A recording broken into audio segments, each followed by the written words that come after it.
which puts you several steps above Joe Biden. We'd like our listeners to know that we're operating at an intellectual level significantly above the President of the United States, who's, I mean, I don't know IQ numbers that well anymore, but I don't think you can go into negative numbers, so we're okay. I don't think. If you could, he would. No question about it. Well, yesterday, yesterday he did grave damage to the United States in the way he handled September 11 for numerous reasons. And he did grave damage to himself. It would be impossible if you were a person capable of thinking for yourself and capable of getting yourself out of whatever political prejudice you have on the right or the left, that there's no viable excuse for the way Biden handled the whole situation in Afghanistan, the way he handled really what's going on in Ukraine, where for weeks and weeks and weeks he couldn't make a definitive, a strong statement about America's response, and even occasionally, or at least one occasion, minimized it and said if it was a minor attack, he would consider not even doing anything. Now, I'm not proposing that he do something or not. I'm proposing that he learn diplomacy, because he's a complete jackass. And jackasses at that level of government cost you lives, and he has cost us lives. Now, if you need a demonstration of that, I would just ask you to exercise logic. I know it doesn't exist anymore, but here's how it works, right?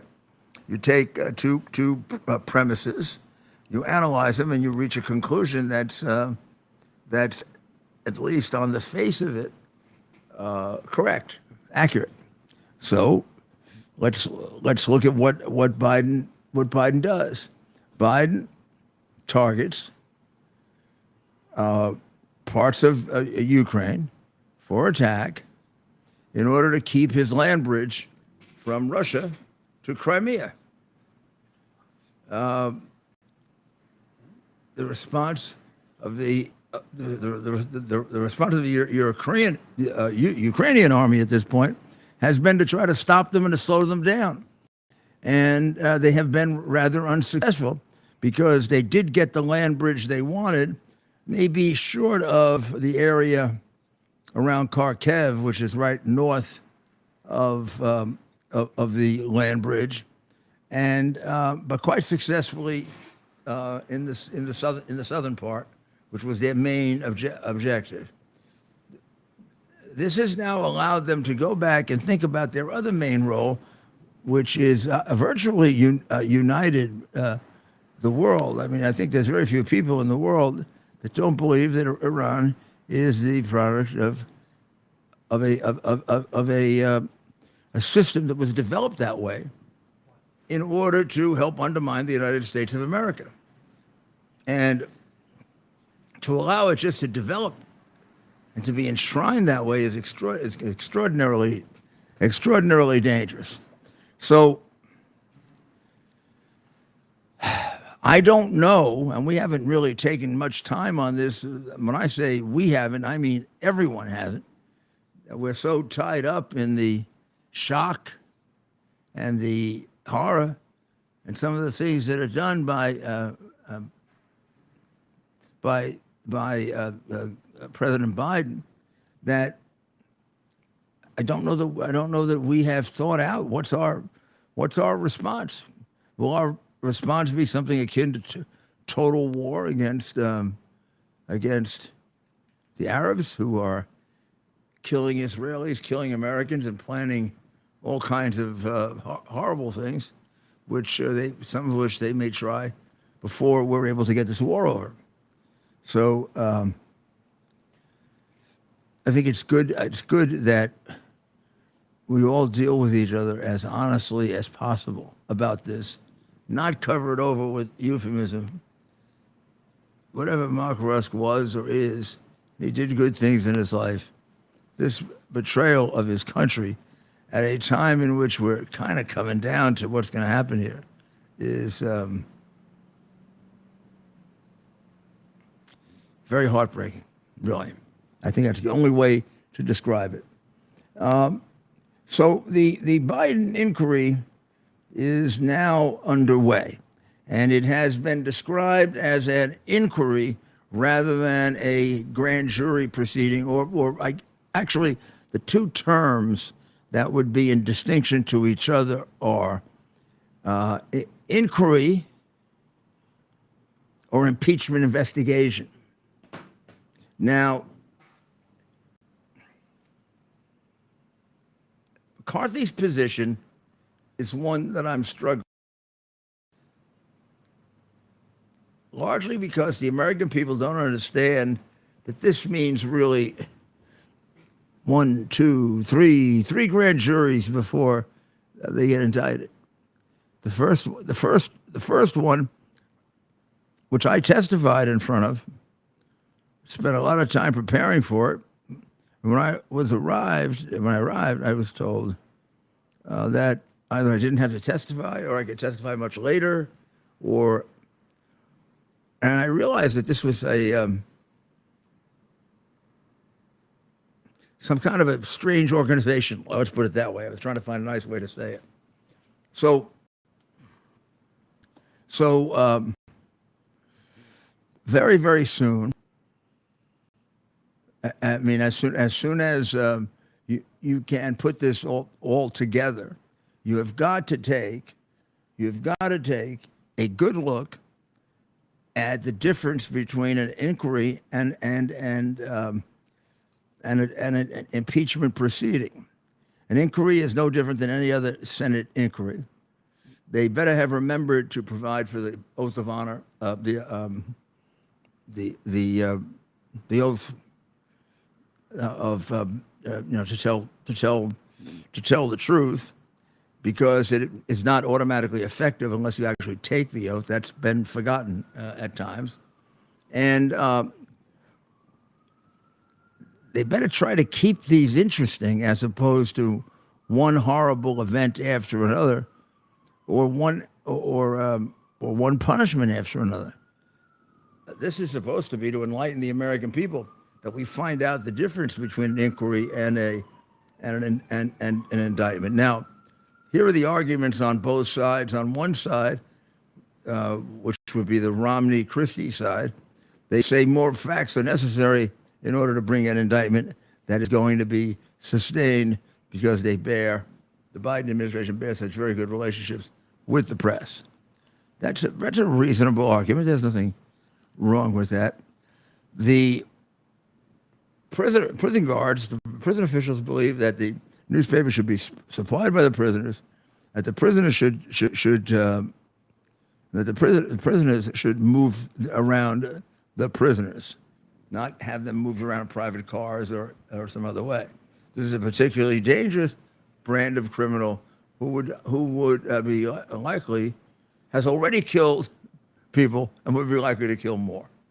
So, just to end this, I come down very, very pretty much confident that it has to be an inquiry.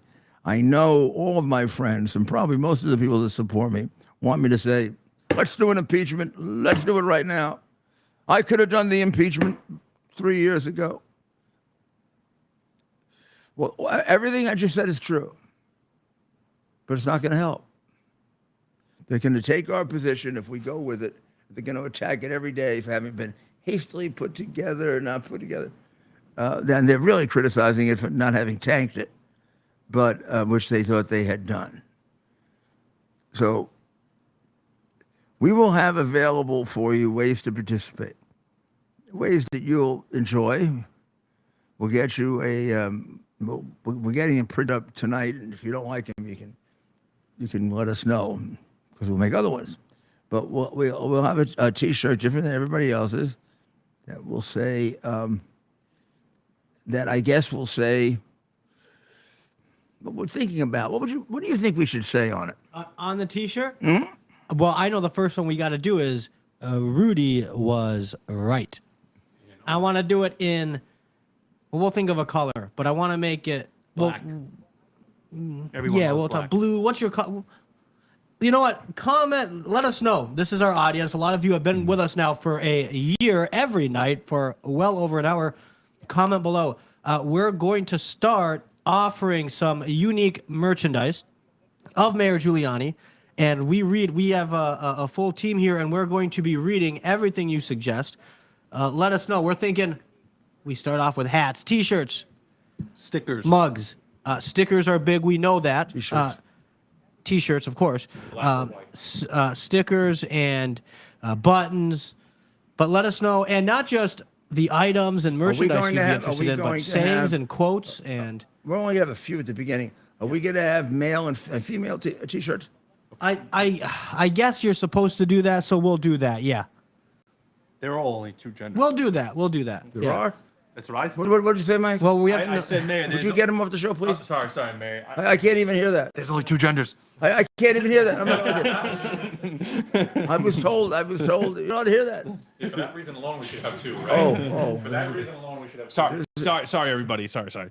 I forgot. This is my own station. So comment.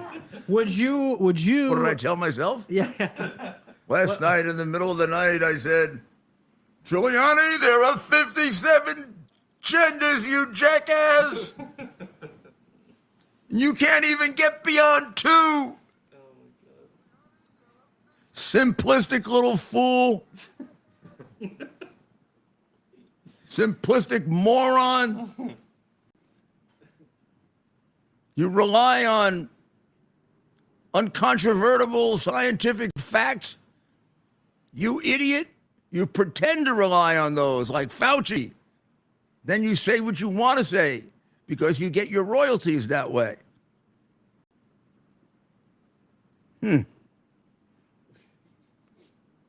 Giuliani, you're a jackass. No wonder you're having trouble paying your lawyers. You didn't steal.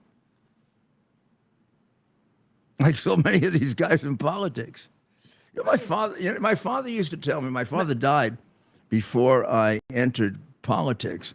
I was, even before I was U.S. attorney, my father died.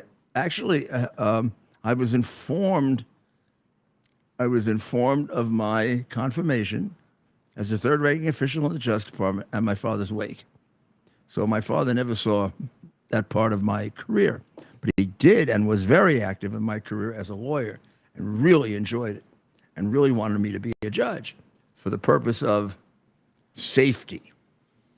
Now, I started investigating judges in New York after him, and then I realized, wow, at least in New York City, here was the general rule. You wanted to be a judge, you made $100,000 contribution to the party. That really inspires you with confidence about how apolitical it all is. And then when the party needs a favor, like, this one's got to go our way, how many of them have the moral courage to say, a few, not many. So there is so much to cleaning this up that you really got to throw out the baby with the bathwater and start all over again. Most of the judges on the bench would probably have to go. I mean, there are very few of them that haven't put murderers back out on the street with the ridiculous bail laws that we have. None of them really have had the courage to challenge the laws by applying them more strictly and seeing if the Court of Appeals will agree with some of the insane brag applications. So the courts, when I talk about the courts, it's very, very complicated because there is no the courts. Like there's one big system and it all interrelates with each other. Let me make it really complicated for you. Write it out. This is, if you want some credit for law school, you better call the Bar Association and tell them to stop suspending me because the riot they thought I was going to produce has never happened. And the one they were hoping I was part of, the United States District Judge in the District of Columbia has written only a 12 or 13 paragraph opinion saying that there is no plausible connection between what I did and any of the violence. So now I've been suspended from the practice of law for, I guess, about 2.5 years on the theory that I am a danger. Now, theories exist for a short while, right? When you're trying to find out, is the theory correct or not? At least that's what the purpose of it is in a preliminary injunction. We've now had 2.5 to 3 years. There isn't a single, thank God, act of violence attributed to anything I've done, said, thought, or even dreamed. You think maybe they're stopping me from being a lawyer because they're a bunch of prejudiced, anti-American, fascist-like people? See, I'm preparing a different way for my trial with them. It's called, I'm not sucking up. I'm calling it as it is. These guys shouldn't be in that courtroom with me. I should be trying them for violating my civil rights. That's really what should be. That's really what we should be doing. And unfortunately, we're not. And we've got to live through this for another year. And this is the month now of September. So a year and 2 months, but really longer because Biden lasts until January 20. Well, I don't know if he's going to last, but something like Biden's going to last. That's a cute little expression. Something like Biden. Could be like a song. Why don't you call up Jason Aldean and see if he can do a song for us? Something like Biden. You get out your guitar. I wish I could do that. You think we can get his number, Mayor? Aldean? Yeah. Yeah, I'd like to get a number. Let's get his number and we'll have him make a song just for your show. There was maybe he'll do a song for me. A theme song. Just something like Biden. I like that. Yeah. I like that. We're thinking things here. We're very intuitive tonight.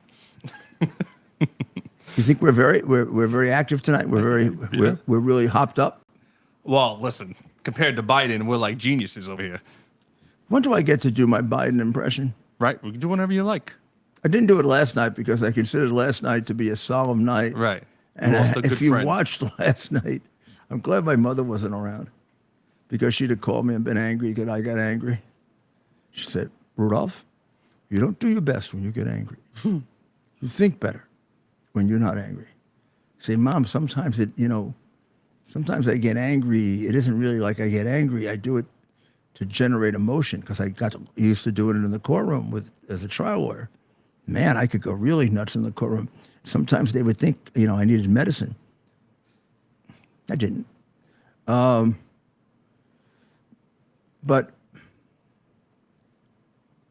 you learn as a trial lawyer that words are surely important, but words get remembered better based on the underlying feelings of the words. I don't know if you know what I'm saying, right? Yes. So if I give a monotone summation to a jury, the chances that that's going to persuade, or even if it does because the facts are overwhelming, the chances it's going to have much of an impression are zero, and that the people are going to stay awake. But if you modulate it, I've never been in favor of it drives me nuts when I listen to a lawyer in a courtroom or a politician just begin, start, and just scream. Just scream right through the speech. I had a person who trained me to be a political speaker named Roger Ailes, and when you did that, he used to do this. What the F do you think that's for? Hey, jackass, what the F do you think that's for? Oh, Mr. Ailes, that's a microphone. Well, that means you're not in a barn, idiot. You do not have to scream. Now, I want you to look at yourself now on television, which is a hot medium that comes in really close, I want to watch you scream it. And of course, you look at it and you see, God Almighty, I'm a maniac. And then that gets you to. So, if you're doing a stage play, you overplay. You do a movie, you underplay. Same thing in what I'm talking about. That in many cases, you have got to think of the medium that you're in. I wanted to make sure I'm covering my subjects before I go off on a tangent. So we have a new Biden introduced into the picture. Her name is Casey Owens. She is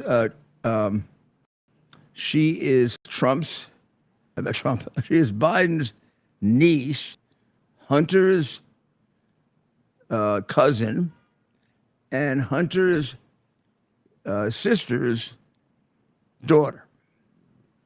Got that right. She, in her long and illustrious career, for reasons that don't seem to jump off the page as merit, but could be, got a job with the Internal Revenue Service, and there are any number of communications now that have been discovered between her and her crooked brother seeking favors from the Internal Revenue Service. Gee, no one told us about her, right? No one told us about her. So this is part of the, we see the money to the Biden family. It was 9 people have gotten paid by the Chinese communists, but now we're starting to see kind of how the conspiracy fills itself out.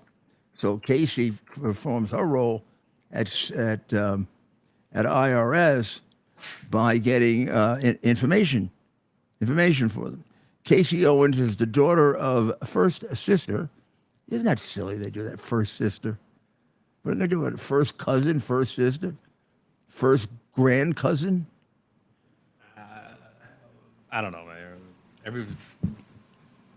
Casey Owens, the daughter of first sister, Valerie Biden Owens, notified her cousin and his business partners at now defunct Rosemont Seneca Advisors about an investment conference held by China Investment Corporation while working as a special assistant for the department's U.S.-China Strategic and Economic Dialogue on April 12th, 2010.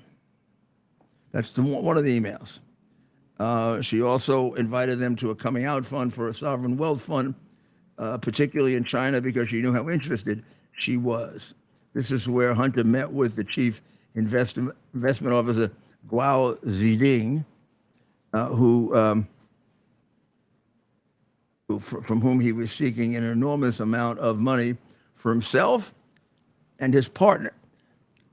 The partner, of course, being Devin Archer and also the son of Senator Kerry, which might raise an eyebrow, right? Now, how would you like to raise a whole face? So you know that expression, raise an eyebrow, about something being shocking? Well, now I'm going to have you raise your whole face, because it is not only shocking that this is true, it is shocking that this, along with about 10 material facts about this case, are consistently concealed from you. The partner at the time that they were trying to get help from the niece, and a partner for a very long time of the Biden company, was Whitey Bulger's nephew. So if we're talking about nephews, we're talking about the nephew of, at a certain period of time, the most wanted man in America, working with hand in glove with the son of the president, with one of our biggest enemies, the Red Chinese. Doesn't seem to you as something that shouldn't happen, that only crooks do? Sure does to me. And she made sure that they were at all of the sovereign wealth fund functions. And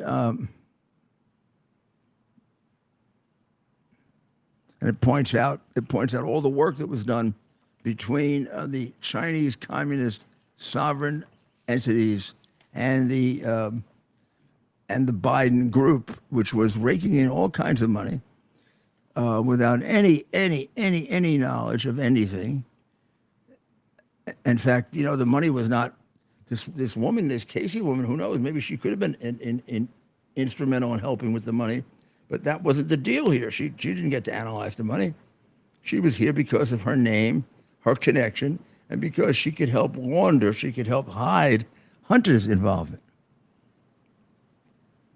This Rosemont Seneca group that made all this money just a few years later entered into a partnership along with Hunter Biden, Devin Archer, who was a friend of the son of Hugh Carey, of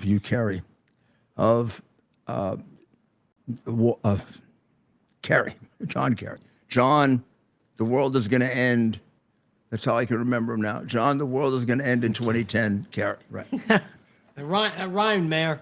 What? That rhymed. That John, rhymed. the world is going to end Yeah. in 2010. That's how I remember things. I rhyme them. So now we've got a very, very strange partnership, which I'm starting to think, in terms of American history, like during the Cold War, this is what I was going to do before. Let's say this happened. Let's just say, you just hold that for me there, just right there. Let's say this happened. Okay. We have Hunter. Okay. Hunter is the son of the VP U.S. Okay. Then we have Devin. And we have Kerry's son-in-law. So that gives us the Secretary of two for the Secretary of State. Okay. Then we have James Bulger. He's the nephew of an organized crime murder. Okay. Hunter, Devin, who comes along in the Kerry Biden orbit, the Kerry kid, and then the nephew of one of the biggest organized criminals in the U.S. And China is investing with them. Original investment, $1 billion. $1 billion. $1 billion.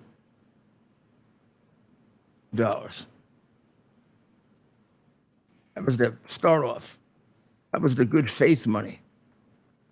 You do not give $1 billion to a startup equity fund that has in it no one with any real tremendous history in equity. I don't know if Bulger did, but I would think his connection with his organized crime uncle, which was close, they were close to each other, would disqualify him immediately for this if we had a legitimate government.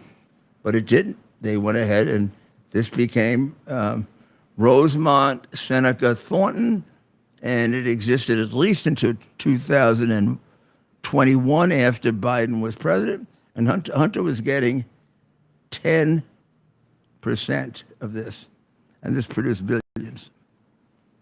And Hunter has also explained that the 10%, he pays, out of that 10%, he pays all the expenses of the family,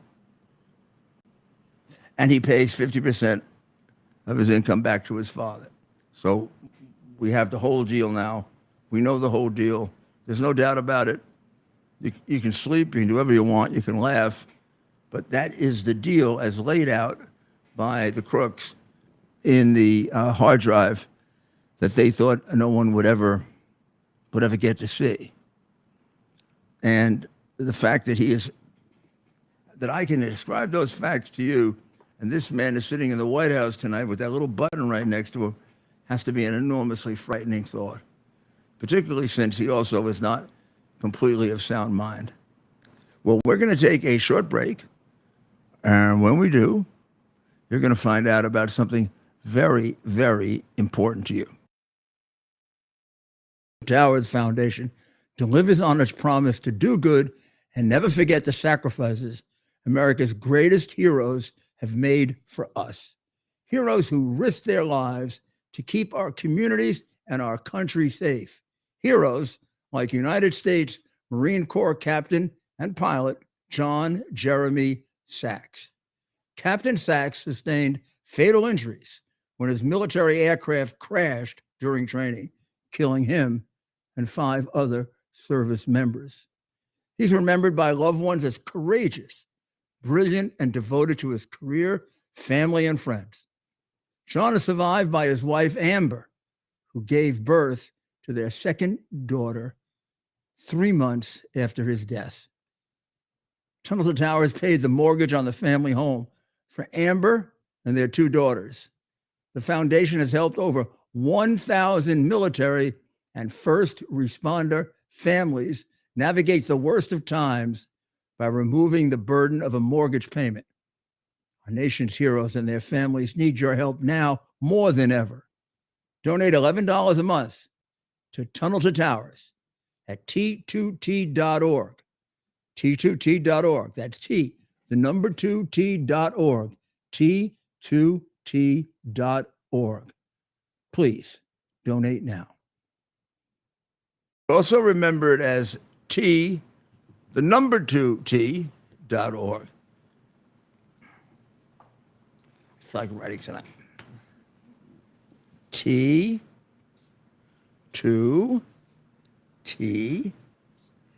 dot org code, and see how you right. Okay. All right. Mayor, if you can, did you erase the board or do you still have that up? Wish. The stuff we had on a minute ago. If anybody could read it, yeah. Can you show that again? People are asking. They want to see it again. Someone did mention you have doctor's handwriting, whatever that means. They said they compared your handwriting to that of a doctor. Well, now, not a good thing. I don't think that was meant to be. before we become unduly nasty, this is my writing when I get a chance to write normally. Yes, let them see that. I'm not going to say that's great, but I'm not going to say that's doctor's handwriting either. You can make out Yeah, let's see. Biden inquiry versus indictment, Casey Owens, Trump relative, and worked for Hunter.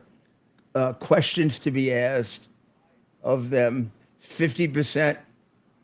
50% for 30 years from Hunter. February 2, 2016, 4 long conversations we want to learn about. And COVID comes from Wuhan. You can make out that. Look, COVID comes from Wuhan. Now, when we get here where I was writing backhanded, wise guys, I was writing backhanded, it got a little messy. This is what they're looking at here. Now, there's no possibility you can read that. There are some things you can pick up. You can pick up Hunter, right? That's certainly Hunter's name. I think You can pick up U.S. here. Now, is that U.S. twice? I don't know. Good writing backhanded. I don't know. This is a handwriting of someone who has a lot that we want to get it all down on paper. Hunter. I think it's Hunter VP. Okay. Then Yeah, there's yeah. Devin, but you can't. It looks like Durham, but it's Devin. That's Devin Archer. That was his number 2 partner. Kerry's stepson over here. and we put over Secretary of State. I love this. Because Devin and Kerry were associated with the Secretary of State. My handwriting is important. The conflict of interest are the important ones, right? Yeah. And then, not too bad, is James Bulger, the gangster's nephew. How do you do on James Bulger? You guys can see that, right? Of course, we all know him as Whitey Bulger. Whitey Bulger was his nephew. So, Oh, this is so you're gonna James tell me, I'm looking right at it. Yeah. you're gonna tell me that the People's Republic of China took the handsome sum of $1 billion and sent it to a private equity fund, headed by a guy who spends more time in drug rehabilitation than he does at home, who got thrown out of the military for not being able to stay clean for 1 month, has been barred from every place in America just about, and is a complete ne'er-do-well. So they're going to pump $1.5 billion. Eventually, I say 1.5. Eventually, the 1 billion went up in 6 months to 1.5 billion. Not that they made any profit for them, but they probably needed more favors. So, and then they're going to put it into a fund with a gangster's nephew. Why? Because they're getting the VP. They're getting the VP's influence. They're getting him to getting them information that they need. It is not coincidental when the VP was stealing records from the White House. Stealing, I say, because unlike President Trump, who's the president of the United States, or Biden now that he's president, or he has no right to take the documents from the White House. The president does. A senator, which is what he was during a lot of this, actually can't even take it out of a specific room in the Senate called a SCIF. You got to go read your classified documents there. You cannot take them home with you. You can't take them home with you under any circumstances unless you're the president of the United States, maybe the vice president, secretary of defense, because they have to do work on such things that could be involved in war. But it's very skimpy and very little. Trump ended up with as many as he had, not that he did it normally during his presidency, but when he left, a certain number of papers he was allowed to take in order to analyze to see if they were personal or not under the Presidential Record Act. And the archivist gave him a hell of a time. The archivist is a Trump deranged maniac. The archivist is the guy, I want you just to put the pieces together. The archivist who drove Trump crazy over documents that never moved out of Mar-a-Lago. When he had documents from Biden that had been gone for 18 years and had been put in places like Chinatown, two institutes run by China, and put on a ledge right next to a Chinese spy who passed them for about 180 days, passed right by them for 180 days. And we also find among the Chinese documents several that look like plagiarized intelligence reports. Say plagiarism, who's the first family you think of? Biden's. So with regard to Trump's documents, there's not a single problem. There are a couple that are mislaid, a couple they couldn't find, but they weren't put somewhere where Russia could see them, or they weren't put in Russiatown, or they weren't laid out in front of somebody who is a very well-paid Russian spy. And we're talking about a totally explainable situation. Biden had no reason to have them home with him, and no justification to have them home. In fact, it was a crime to take it out of the SCIF. Who cares? Only one of 190 that he committed, right? What are we going to prosecute him for? All of them? How about a couple? Maybe we could do a couple. So the comparison between the two here is it's what we mean when we say we have a two-tiered system of justice. Now, I want you to analyze that. Here's where we get to do something on most shows you don't get to do. We get to use our brain. Two-tiered system of justice. That means that tier one is different than tier two. Now, isn't the definition of justice that people are treated equally? So haven't you just contradicted justice with that expression, two-tiered system of justice? The only justice you get is a one-tiered system of justice. But of course, the euphemistic communist press likes to call it two-tiered system of justice, when of course it isn't justice at all. They have destroyed it in front of our very eyes, just like they've destroyed the education for our children. They have destroyed American justice. What they are doing to Trump, what they are doing to Trump's acolytes and friends and associates, is about the worst violation of civil rights in terms of politics that we've ever had in this country. And it doesn't stop there. They were pursuing Christians, what was it, a couple of years ago during the Obama administration. Now they've got heavy, heavy emphasis on Christians, because Christians now are more dangerous than they ever were. They really are a very dangerous group. They're even more dangerous than they were in the Roman Empire. Really, somehow they became dangerous again because they go to a Latin Mass. And at the Latin Mass, they get all worked up. They become crazy. They become wild. They attack each other. That's what it means when you say they're terrorists. The indicia of terrorism for the unbelievably complicated and really bad guy that runs the FBI is that they entertain foreign, old-fashioned ideas, like, as I said, like the Latin Mass. I don't know the connection. I don't know how they justify that. I'm sure there must be something there in between that hooks those together. I know it's specious and silly, but Well, Mayor, the politicians need to worry about real things that are going on, because we live in the real world, me and you. Like crime in our city, just moments ago while you were speaking, I didn't want to interrupt you, right 1 block from your house, a duo on a moped just went up to a couple and ripped their necklace and just left, and the cops are looking for him. This literally happened 2 minutes in Eric Adams, New York City. So politicians need to start worrying about crime and people's safety and stuff like that, not worry about Latin Mass and other nonsense things like this. well, I mean, it is, Mike, a trade-off.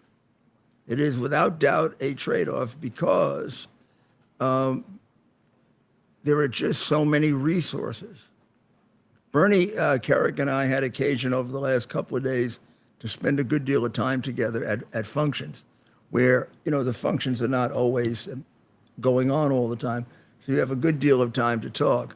And we talked a lot about the intersection of, in reducing crime, both the right number of police officers and the right strategies and the right evaluation. Because if you only have one of the three, you really don't meaningfully reduce crime. And you don't do it into generations. So if you have, right now, when I became mayor, the numbers are off a little. We had about 37,000 police officers. I grew it to 41,000. When I left, there were 41,000. That number is now down to, I believe, 33,000. And because Mayor Adams prefers the illegal migrants who are being brought in by the cartels to our domestic American New York citizens, they've been invited here very, very generously by him. They've been promised many more things in New York than they would get in any other city, which is why they've come to New York more than any other city.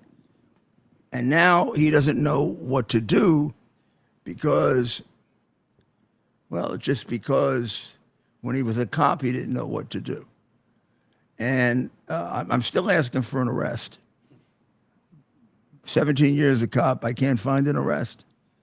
What do you think he was doing as a cop if you didn't arrest Oh, him? I know exactly what he was doing. He was organizing that political group. Yeah, black men. Black men, 1 million men, whatever, which was a racist organization. But we're not going to get into that. That's a whole nother night. Because if we get into that, we're going to be here all night. So we're not even going to get into that. We're not going to get into that. Well, Bernie Carrick actually told me a great story about him and Eric Adams. I'm not going to repeat it because it was told to me in private, but it was a very amazing story. And I'm sure. Thanks for that, Mike. Yeah, I'm sure. No, the mayor knows what story it is. He knows. Yeah. I have a new segment for our show. We're gonna do it. What's tonight? Tuesday. Wednesday. Wednesday. We're gonna do this every Wednesday night. People are gonna start stories they don't tell. Yeah. They're gonna tell us amazing stories that other people. Would you like to? Would you like to? Let's go around the room. Yeah. Jennifer, would you like to begin for us and just a short little story? It's like. You can't tell the story. Someone like Jennifer. There's a reason why I'm not telling the story. Jennifer's never been married, right? But you, of course, you've had Jennifer, Justine. Justine has never been married, but I'm sure she's had boyfriends, many. And yes. And I know this happens between men and women all the time, right? Particularly women do this to men. They get angry at you and won't tell you why, right? Come on, it's happened to all of us guys, right? Right? You look at your girlfriend or your wife and you say, "What's wrong?" Nothing. What's wrong? Nothing. Well, they should know. What's wrong? Nothing. But so let's know. So he was going to tell us a great story by Bernie Carrick that he's not going to tell us. I know there's a reason why. I want her to tell me a great story she can't tell me. We're going to see who tells the best story that can't be told. Okay. Well, I almost got kicked out of the Miss America pageant, but I can't necessarily say why. Because if I say why, I might get kicked out of the pageant again or actually get kicked out. This is juicy stuff. There you go. This is juicy stuff. You were kicked out and you can't say why? I was almost kicked out. Almost kicked out. Oh, But you weren't because they didn't find out. That adds to the story. Found Well, out. you can't repeat it. Yeah, she can't tell us why. Rob has a story that he can't tell us. Go ahead, Rob. Which beauty pageant were you in, Rob? I have a story about The beauty pageant. how it is the ruling class elitist communists plan to take over the United States and destroy it. But I can't tell you that story because it's just we'll get kicked off the air or something. We'll call Jimmy tomorrow from Brooklyn. He'll tell. Jimmy knows how to tell. I've got a good one. The mayor once told me a story. Uh-oh. Well, then you take care of mine. Mayor that way. Giuliani told me a very interesting story, but I can't say anymore. Can you give us the beginning of the topic? I can give you the first sentence. Oh, wow. It was a cold April morning. That's all I can say. This is the story from Mayor Giuliani. That's it. I'll ask him if I can tell you more. First of all, I'll bet you that's a good one. while you're all out there poking fun of me in there in internet land. Wait a second. Another Mike. Mike, come here. Come here, Mike. Come here. Michael's Come here. on. Come on. Come on. You gotta tell us a story you can't tell. Why? Okay. All right. Now he's gonna try to defend himself. All right, sure. All right. So, story is I'm in Las Vegas. It's the middle of August. A friend of mine calls me up from Germany. He says, I've got no money. I've got no ID. I need to get back home.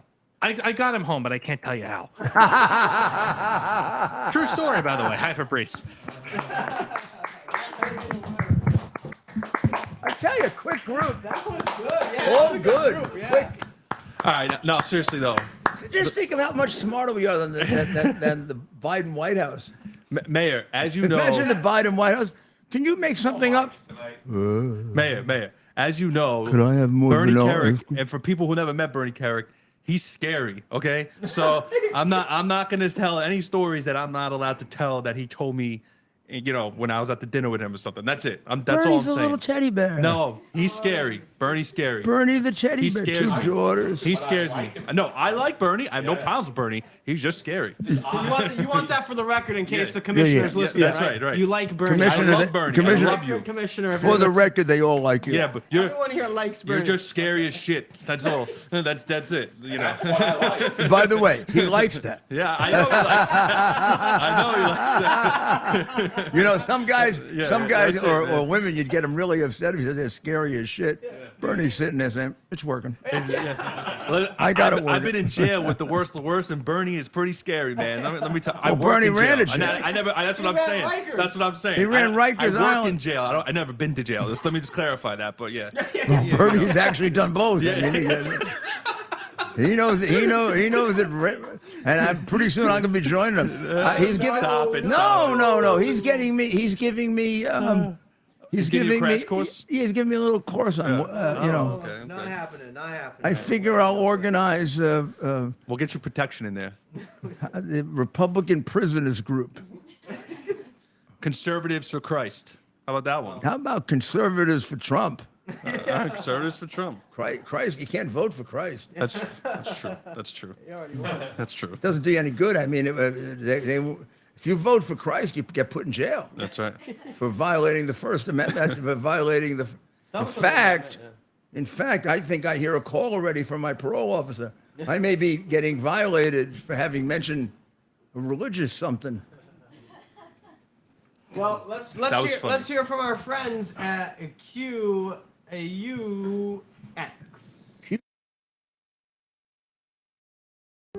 The year is 2022. Cancel culture is the new normal. Online freedom as we know it has ended. Digital stockades are here. All activity is monitored, stored, and predictively analyzed by a technological cartel. We're being converted into a digital resource, a digital currency to be farmed for metadata and loaded into a computerized combine, blockchained to a social engineering operating system. However, it doesn't have to be this way. Be part of a new technological revolution. Right now, 1,000 test pilots have launched themselves into a new digital frontier, a private network outside of big tech control. New technology with state-of-the-art digital engagement and never-done-before security and privacy features that are now operational. With Quick's digital engagement, entertainment, communication, and commercial exchange will never be the same. We are QUX. Quicks. Advanced pre-release sales are limited to 3,000. Order now by visiting quicks.tv. Get yours now before they sell out. Be part of a brand new online experience that you control.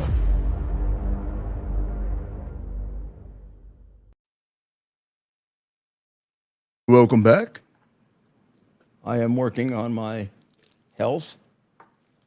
I already had, again today, 2 helpings of this because I felt a little more tired again today, less than yesterday, because of, I think, September 11. And I don't think it was that I worked that hard on September 11. I've had September 11s where I did many more appearances and wasn't as tired. I think I was very depressed about this September 11, not just the general depression that I have on December 11, which I understand is quite normal. I mean, when we think of depression, we have to think of depression in 2 ways. Depression can be abnormal because there's really nothing wrong and you're upset. I mean, you're making good money, your wife loves you, your kids love you, everything's going well, and all of a sudden every morning you get up and you're, that is clinical depression. Definitely, I shouldn't say that. Nothing is definitely curable, but highly susceptible to treatment if you take care of it, and shouldn't worry about it. You should go to a doctor, get it taken care of. But if you just lost your wife of 30 years, God forbid, or you lose a child, God forbid, and you're depressed, there's nothing wrong with you. In fact, there'd be something wrong with you if you weren't. It should be treated, but differently. I don't know why I'm saying that with a balance of nature, but what I'm telling you is you have to have, in order to ward off and to deal with all these things that happen to us in life. I don't care who you are. I don't care how rich you are. I don't care how smart or beautiful you are. The greatest tragedies can hit you. And all you have to do is just exercise your mind for a second and think of what those might be. That's the way life is, and that's the way God made it. Because God gave us free will so that we could have self-respect, which is so important. I think self-respect is a God-given virtue. But you got to stay healthy. Staying healthy has always had to do with eating properly. It's the reason why animals stay healthy, the ones that eat properly and the ones that don't. Fruits and vegetables are critical to your diet. We do not eat enough fruits and vegetables. We just don't. When I say we don't, 9 out of 10 don't. Because no matter what we think, we eat fast, right? We may have one real sit-down meal. We may have a dinner. Many of us might. We still may have some families that have a breakfast and a dinner, much rarer. We don't have breakfast, dinner, and lunch anymore. And with that, we start to lose the foods that, so you have a quick sandwich. Normally, you might have had a big plate of vegetables, some protein with it. You might have had fruit as dessert, right? How often does that happen? Day in, day out, day in, day out. Now, what Balance of Nature does is Balance of Nature compounds, contracts into these pills, enormous numbers of fruits and vegetables. And therefore, if you take, I'm going to say bare minimum 4 a day, much more helpful would be 6 a day. You will have by far enough of the vegetables that you need. Also, remember about vegetables. No such thing as too much. Even when you eat them, normally, nobody gets stuffed for vegetables. Number one, and nobody gets an overdose from taking vegetables. And if you did, it would be a good overdose rather than a bad overdose. So get Balance of Nature. The way you get them is you go to balanceofnature.com, promo code Rudy. Use that promo code. Promo code Rudy. How do you spell that? At checkout. I don't know. That wasn't on my Mr. card. Biden. It wasn't on my card. P To be fair, R 1 0 Oh, that's a number. O that's a letter. N P. Close. Close enough. Close enough. So yeah, be sure to check out balanceofnature.com and When I was use that young, promo code. I was a 4-time winner of the Happy Valley Spelling Bee. And will you put your IQ up against mine? Put my IQ up against yours anytime. What about corn pop? Put my IQ up against you anytime. And I'm going to come out there, I'm going to kick you all around the barn. But first, I'm going to go inside in the pool and have the children touch the hair on my legs. That's right. He threatened Mr. Trump during the Here. 2016 election. Take him out. Come on, take him out back. I want you guys to give these out. Just take a few. Popping pills. Popping pills at Rudy's. Dr. Howard, see, we're popping your pills at Rudy's. Will you please get these? I don't like wasting my voice here to help you. I want you guys to get these. They don't, I'm going to tell you. Oh, that's. Yeah. I got it. Did you see that? It's hard to feel exactly the moment that it works. It happens more. I'm going to get some other people on.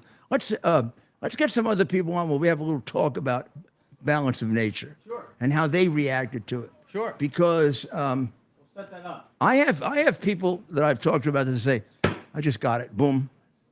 Took it for 3 days, and all of a sudden I felt.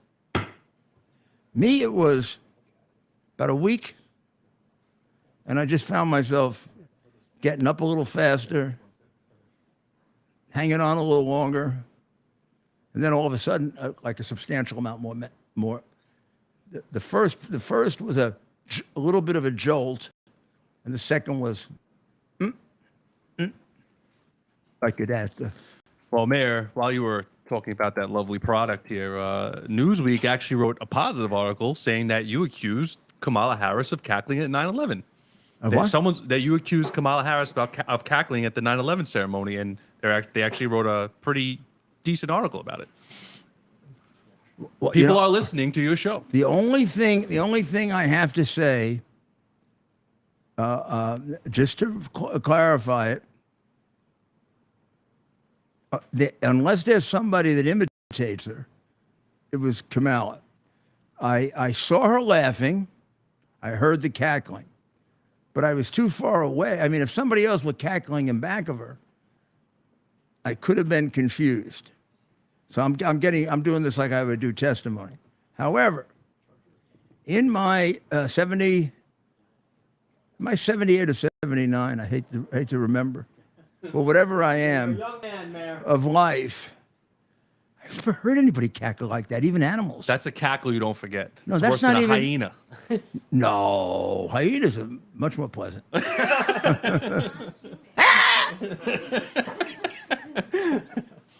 She was I'll tell you, she was talking to. She was talking to No Brains, Hochul, Oh, no brains. and it is possible that she actually laughed at a Hochul joke. Oh Well, that tells you, yeah, she's boy, that's dangerous. got nothing going on. I still can't believe. Can you imagine in the middle of a serious ceremony, they're laughing and giggling, and they went. Why was AOC there? Was she even born She was before behind 9/11? me. I know. I saw her beady eyes. Oh my Wha- God! wha- Did that really photobomb my shot? She ruined your picture. Ted had to crop it out. I have people that follow know. me anymore because I allowed myself to be used by her. Yeah. I didn't know she was there. I hardly even know what she looks like. I don't think I've ever seen her in person. She's trying to use They your tell me, clout. but when I see where she was on my shoulders, she's tiny. She's tiny. She's tiny. Is she tiny? She's small. Yeah, she's petite. She's not like. No, she is. It's not a criticism. Yeah, whatsoever. No, she's I tiny, worked in yeah. an office next door to hers, or a couple know doors if I down the have that hall. picture here. For those fact checkers, I know are going to fact check me on that. Well, I was right down the hall. She is a very short I have woman. that picture. Might be 5 feet, maybe 4'11". Boy, she's got a lot of pep. Ooh. I will say about her that, first of all, I'm going to say a few positive things about her. A lot of people, some people think she's dumb. I'm going to tell you, I have no evaluation of her intellect because I don't know her well enough except to say one thing. She's smarter than Biden. Yeah. I knew Joe Biden. He was a friend of mine. He was the dumbest man I've ever known. saying That someone's is the smarter than God's Biden is honest also truth. Not a. I want you to bring on this show someone dumber than Joe Biden. That could be tough. So far, we've had some great people on the show, and we probably have had a few dummies. We have not had anyone that comes close to Well, Mayor, I'll tell you right now. My great uncle has Asperger's, and he's been in a home. That's an illness. No, I know, but he speaks German and stuff, and he's not even, when we're Italian, he taught himself German, so he has a mental illness, and he's still smarter than Joe Biden. So Yeah. that's pretty sad. Yeah. I'm looking for, oh, here they are. Can we watch a short video of Mr. Biden versus some light jazz music? Yes. What?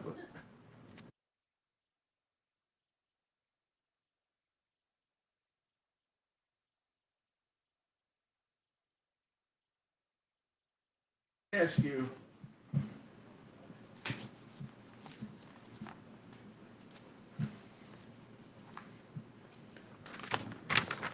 There they are.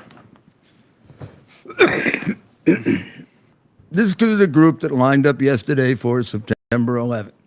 They have certain things in common. Not a single one of them was there on September 11th. Not a single one. The closest to it would have been Bloomberg, but he became mayor 4 months later. Some of these people I don't know. The ones I do know, I wished I didn't. None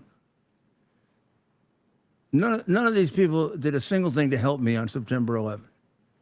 But you notice that I'm not in the picture. Okay, I don't need to be. Bernie Kerrick's not in the picture. Tom Van Essen's not in the picture. John Huvaine's not in the picture. I can go on and on. People who almost died that day aren't in the picture. You think maybe they'd find someone who had something to do with September 11 instead of a group of lying politicians? You go from one liar to another here. I mean, Mayorkas there. When you start with Mayorkas, it's hard to go worse liar. But I don't know. You could do pretty well with Hochul, Adams, and then you got Murphy at the very end, who should be constantly at grave sites for the old people that he killed in New Jersey. I mean, this is a hard group. That when I saw this group, it was the first feeling of, what am I doing here? And when Bernie saw Mayorkas, whoa. He just started thinking of all those people coming across the border, wide open. I mean, it is a little ridiculous that we can't tell you, is it 4 million or 7 million? That's a little ridiculous. It's also a little ridiculous that we can't tell you for sure there are a couple of million. We never even got a picture of them. The ones that we did theoretically vet, we found out very little about, which means anybody could be living next to you. But there's another 2 million, maybe more, that we don't know a single thing about, which is why I got so angry yesterday at Mayor Adams right here and Mayor Bloomberg for praising him. They're talking about being nice and generous and putting in very, very comfortable places, very close to our innocent citizens, people, and they don't know who they are. And there are indications that that some, but not all, are dangerous criminals. Why are they dangerous criminals? Well, one, they're being selected by dangerous criminals to come over. The dangerous criminals selecting them, the cartels, are doing it to make money in enormous amounts. And to do that, you've got to send criminals across to help you make the money. So here's the impact of Joe Biden's doing something really extraordinary, which is inviting an invasion of his land, which he did when he was running. And I'll never forget it, as if it were yesterday, at the Democratic convention, such as it was in 2000, he told people to surge to the border. I've never heard that word. I mean, that's basically words you use with criminals. Criminals kind of surge. Basically telling people, get ready. When I become president, you all can come in. Well, what happened? Trump goes, has immigration under like 30-year lows, particularly with the brilliant agreement he made with the president of Mexico. I think it was days that it goes into the 10,000 a day, then 20,000. I mean, I'd have to go back and check with Governor Abbott, or might have been the same day. I mean, it just started right away. Gates open. Come on in. Border Patrol told, don't stop them. Remember the guys with the horses who got in trouble? In that they said they were hitting the people with whips. They were hitting the horses with little things to keep them under control. But I mean, they really got in trouble because they were interfering with people coming in. You say, well, oh, come on, Giuliani, they stop people from coming in.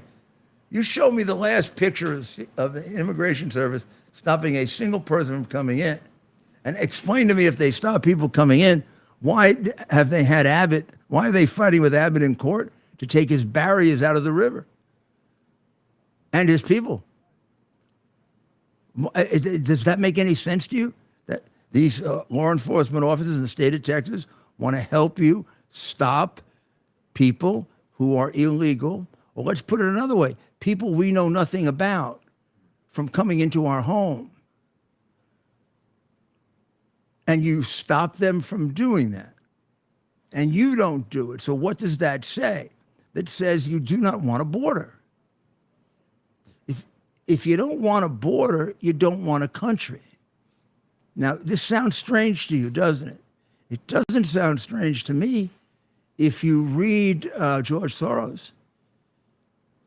It doesn't sound strange to me if you read both original and latter-day Marxists. It doesn't sound strange to me if you actually listen to some of Obama's speeches. This is the one world they're talking about. Where this provincial, racist colony America will get wiped away. These are not disconnected actions. That's why I put Jimmy on the radio as often as I do. And I hope you listen to him, because it is not conspiracy theory. It's not QAnon, whatever the hell that is. I don't even know what QAnon is. It isn't any of those clowns that were running around on January 7, either the right-wing clowns or the left-wing clowns, or maybe the FBI clowns who made up most of them. This is a very, very serious thing. You cannot have a country without a border. Now, add to that we live in a particularly dangerous era. We have Islamic terrorism still very vital, very strong, and very willing to destroy us, and extraordinarily patient about doing it. There are more of them in this country than ever before. And now they get in without any detection. There's not a single person in American intelligence that can tell you without any degree of accuracy how many Islamic extremist terrorists are in this country. Now, why is that? Because they come over the border without being seen. And I would think that's a premium dollar for the cartels, meaning get me over without being detected. Okay, that'll be 10 grand a shot. More than that, okay. Way more than that. And of course, they can pay that. Yeah. 30, 40, 50 grand. And it probably works this way, as I'm told, if there's any risk in that when they pull that one back and then they go out 3 days later, 4 days later. And just think of how easy it is. You have our resources stretched so they can't do anymore. So we're not looking for them on the border. So they really should bring their price down. Well, Mayor, we're way into soccer time. There's not much challenge to this. But I want to give the Border Patrol a good job today because they caught that guy who was on the loose in Pennsylvania. The Border Patrol caught them with their canine unit, caught the guy finally. The canines found him in the He woods. was illegal. Yeah, that's what I'm saying. So Border Patrol actually did their job today, and they caught an illegal alien who committed a crime that was supposed to be in jail. Actually, was supposed to be deported, but they put him in an American jail for some odd reason. I guess we could thank Joe Biden and Obama for that. But Border Patrol caught him, and he is now back in a supermax jail, and hopefully will not get out. Danilo Cavalcante was taken into custody after he was subdued by a police dog Wednesday morning in Chester County. Border Patrol. The dramatic capture occurred around 8 a.m. Wednesday in Chester County. It involved an aircraft, a lightning storm, a police dog, and more than 20 tactical officers. At around 1 a.m. Wednesday, an aircraft flying above the search area picked up a heat signal on the ground, and then a storm rolled in, forced the aircraft out of the area, and they actually waited for a number of hours until the weather system passed by and the aircraft could be redeployed. And they then engaged with Cavalcante, who was sleeping when police found him. He was lying on top of a rifle he had stolen from a nearby resident, and they took him by surprise. So he tried to flee by crawling through the thick underbrush with the rifle in hand. A police dog was released and bit him, preventing him from using the rifle, and police then took him into custody.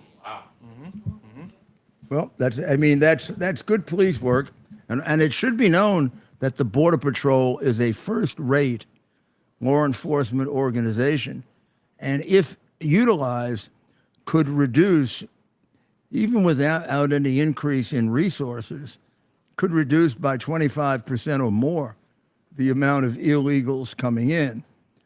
Properly utilized, it could get it down to 80%. Properly utilized, and also get down the number of terrorists to almost zero. And reconfigure the strategy so that the misses take place with the least dangerous, as opposed to the strategy that now exists, which would be hard to explain to you, but I will if you want. I mean, I'll do it on a map and show you. There's a way to do this so you concentrate your resources in the most dangerous area, and if you're going to miss in the least dangerous areas, or vice versa. Now you say, well, that changes. It sure does. You ever hear of anything called CompStat? Do you know who developed CompStat? That was you. Oh, but liberals say CompStat is they lie. They Yeah, well, they pad do a the good job stats. of- Yeah, they pad the stats. Wouldn't that be? I would use that as part of an advertisement for CompStat and show the number of crimes and murders they have in liberal cities. CompStat's also racist. Yeah, anything Yes, liberals yes. are for with regard to crime, you will reduce crime by being against it. Just follow that now, okay? Anything they're for with regard to crime, you will reduce crime by being against it. Here's a nice simple one.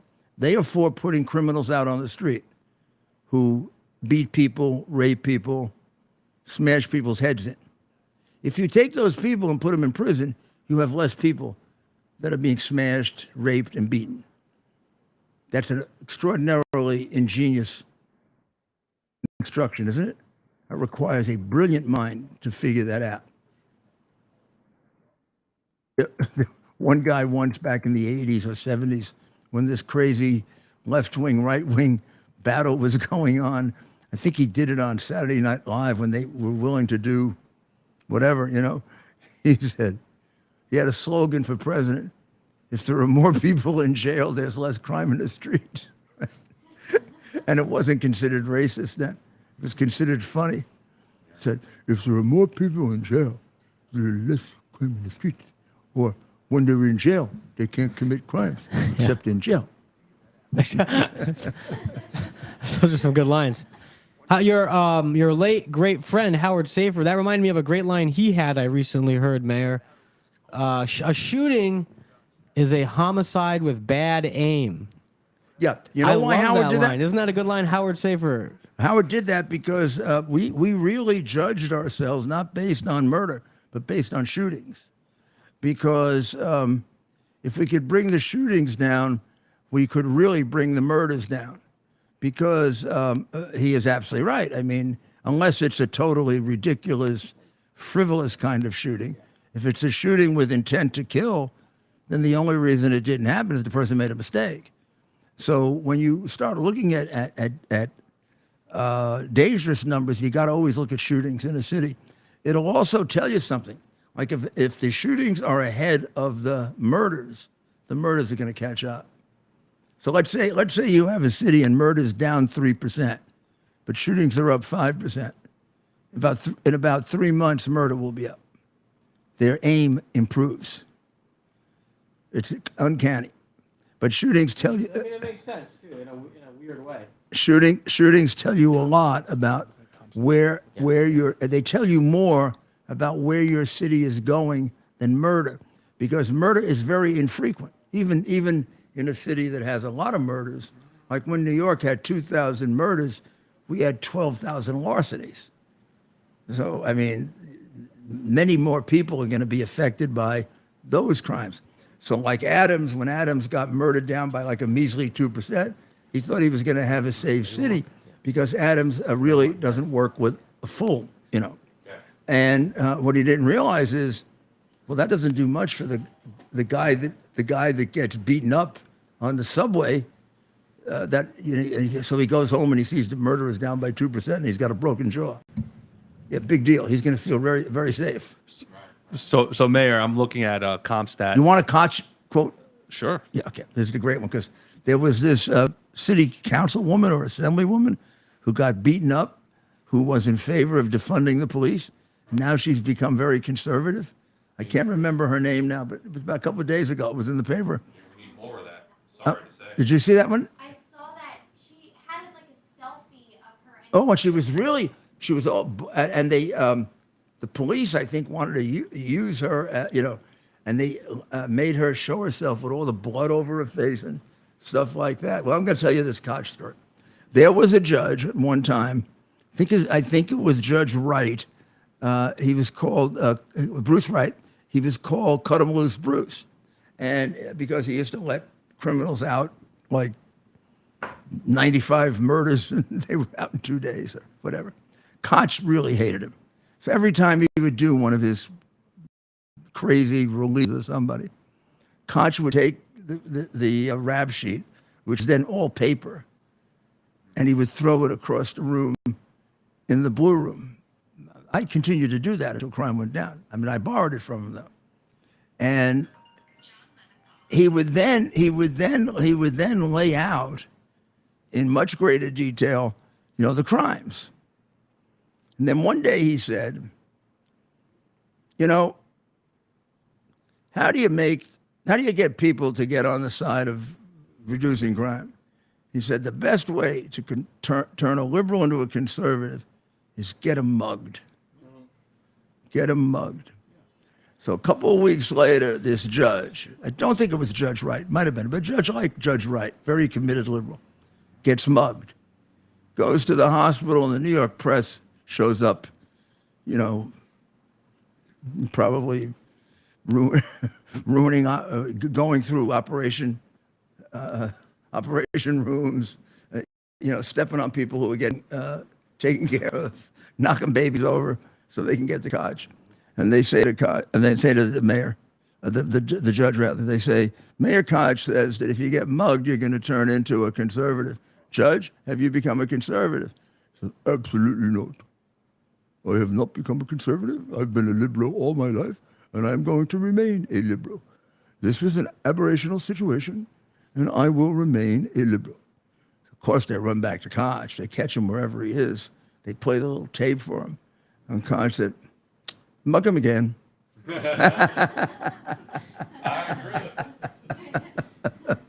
Well, Mayor, we are. I think it's time to sing our nightly song, which we don't have. That's right. Well, we have an outro, so that's like our. Oh, we next have an outro? What do we have? We have your little video. Oh, yes, clip we play yeah, every night, with so nice music and yes, everything. and nice pictures of you. And Very nice picture. Those are very hard to get. You don't see those in the Times. That's right. That's right. So I want to thank you all for being with Mike and Justine. I want to thank you for joining us. And our little crew had a good time tonight. Ted has run off. We don't know why. He probably is afraid there won't be enough food, so he's eating before anybody else gets there. You have to understand that Ted is driven a lot by his appetite. And Rob is here to help make sure that everything is organized. And we had I think, an informative evening. I think in a pleasant way, we covered the things that you need to know, that you're not being told by the censored press. That's our aim. That's our goal. If we're not doing it properly, I want to hear from you. If there are things you think we should be covering that we're leaving out and that aren't covered elsewhere, please help me. We don't know everything. And it's a really big world to try to keep track of with, 3 or 4 of us. So please be in contact with us and help us out by going to T2T.com. Org. Right? T2T.org. T2T.org, for sure, all right? Make sure you go to QUX.TV, promo code Rudy, and make sure you go to balanceofnature.com, promo code Rudy. And you want one final one? We didn't talk about much. Yes. Mr. Pillows can always get you and find you something great. My Pillow. Mr. Pillows. Oh, yeah, I know. MyPillow.com code Rudy. Yeah, but his name is Mr. Pillows. And at least that's what I call him. Doesn't he do the greatest advertisements? Every time he comes on, he makes me happy. I start laughing. There are some of them where I don't. This advertisement for Camp Lejeune, I'm dreaming now that I was at Camp Lejeune. I've heard it so often, I'm thinking maybe I passed by there and I drank some of their water. Man, they have more advertisements for Camp Lejeune than I've ever seen. In my whole, it must have been a lot of people affected by it. I know someone that was stationed there, but I guess he wasn't there. They turned him down. And they gave him a very hard time when he was, he had a very hard administrative time.